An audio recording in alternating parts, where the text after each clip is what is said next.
പ്രിയ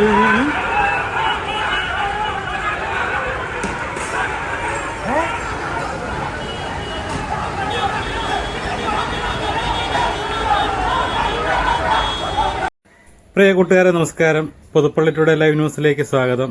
ഇന്നലെ നമ്മുടെ തദ്ദേശ സ്ഥാപനങ്ങളിലേക്കുള്ള തെരഞ്ഞെടുപ്പിന്റെ സമാപനം കുറിച്ചുകൊണ്ടുള്ള കലാശക്കൊട്ട് എല്ലാ സ്ഥലങ്ങളിലും നടന്നു. അതോടൊപ്പം തന്നെ നമ്മുടെ പുതുപ്പള്ളിയിലെ നിങ്ങളെല്ലാം കണ്ടു കാണും. ഞാൻ ഇന്നലെ തന്നെ ആ വീഡിയോ ഇട്ടിട്ടുണ്ട്. അപ്പം പുതുപ്പള്ളിയൊക്കെ വളരെ തികച്ചും സമാധാനപരമായിട്ടിരുന്നു കലാശക്കൊട്ടും കാര്യങ്ങളൊക്കെ.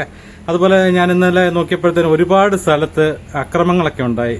അത് ഓർക്കുമ്പോഴത്തേന് വളരെ പ്രയാസം തോന്നുകയാണ്. കാരണം നമ്മുടെ ഇപ്പം ഞാൻ പറയാം, പുതുപ്പള്ളിയിൽ നമ്മുടെ പഞ്ചായത്ത് ഓഫീസിന് തൊട്ടടുത്തൊരു ആധാർ എഴുത്ത് ഓഫീസുണ്ട്.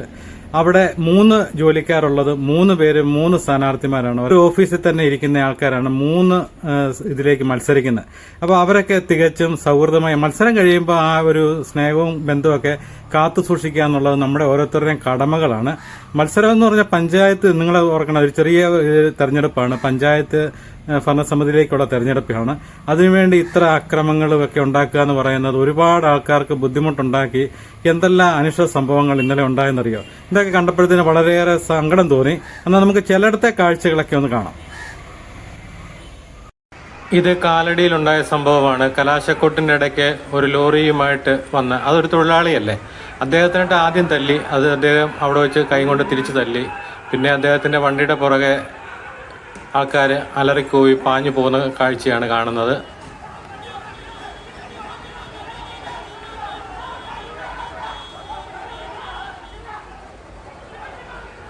അടുത്തത് കലാശക്കൊട്ടിനിടയിൽ വാഹനത്തിന്റെ മുകളിൽ കയറി ഡാൻസ് കളിച്ചാണ് അവിടുന്ന് താഴെ പോയി.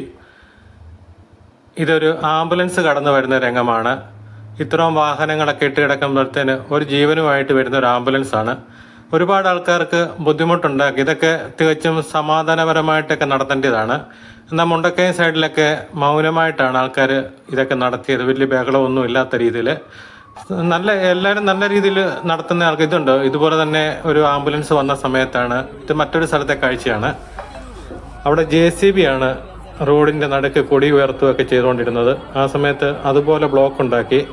ആ സമയത്ത് ഒരു ആംബുലൻസ് അതിലെ കടന്നു വരും. അതൊക്കെ കടത്തി വിടാൻ വേണ്ടി ആ പോലീസ് ഉദ്യോഗസ്ഥർ എന്തുമാത്രം പാടുപെട്ടെന്നറിയാം.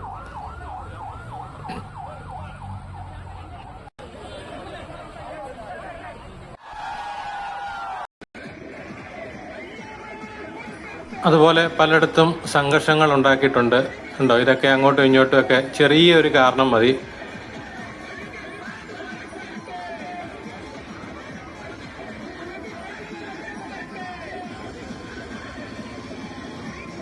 സാധാരണ നിയമസഭാ തെരഞ്ഞെടുപ്പിലൊക്കെയാണ് കൂടുതൽ കലാശക്കൊട്ടിനിടയിൽ അക്രമം ഉണ്ടാകുന്നത്. ഒരു പഞ്ചായത്ത് തെരഞ്ഞെടുപ്പിൽ ഇതുപോലെ അക്രമമൊക്കെ ഉണ്ടാകുക എന്ന് പറയുമ്പോഴത്തേന്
मुंड मुंड मुंड हेद मुंड सारी मुंड हेद मुंड साथे मुंड हेद मुंड എന്നാൽ ഇത് മറ്റ് ഒരിടത്തെ കാഴ്ചയാണ്. കലാശക്കൊട്ടിന് ശേഷം ടൗൺ മുഴുവൻ അലങ്കോലമായപ്പോഴത്തേന് അവിടുത്തെ പാർട്ടി പ്രവർത്തകർ തന്നെ വഴി മുഴുവൻ ക്ലീൻ ചെയ്ത് വൃത്തിയാക്കിയിട്ടാണ് അവർ പോയത്. അങ്ങനെയുള്ള നല്ല കാര്യങ്ങളും ചെയ്തിട്ടുണ്ട്.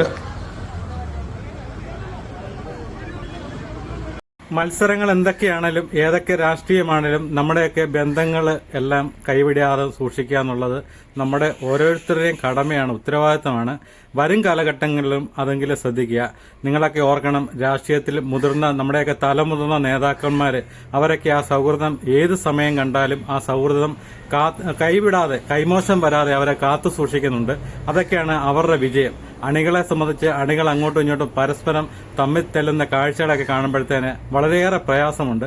ഇനിയെങ്കിലും ഇതൊക്കെ ഉണ്ടാകാതെ നല്ല രീതിയിലുള്ള തെരഞ്ഞെടുപ്പുകളും മത്സരങ്ങളൊക്കെ മുന്നോട്ട് വരട്ടെ എന്ന് ആശംസിക്കുന്നു.